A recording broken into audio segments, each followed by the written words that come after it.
এই যে এই দুটো পায়রা সেলের জন্য আছে, যদি কারো লাগে আপনারা যোগাযোগ করবেন। প্রথমে এই পায়রাটা দেখাবো।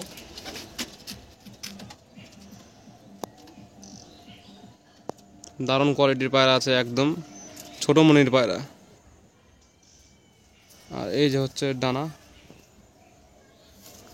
পায়রা মাদি পায়রা আছে, এই যে ছেড়ে দেখাচ্ছি, স্ট্যান্ডিং দেখুন।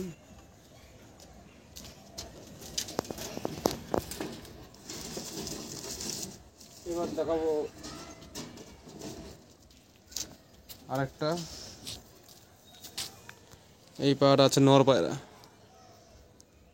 এই আইস কোয়ালিটি দেখুন, হেডলাইনটাও ভালো আছে। এই হচ্ছে ডানা। পায়রা আপনারা যখন আসবেন তখনই উড়ি দেখানো হবে, কোনো সমস্যা নেই। উড়া দেখে তারপর নেবেন। এই হচ্ছে পায়রাটা। তো এই পায়রাগুলো যদি কারো লাগে যোগাযোগ করতে পারেন।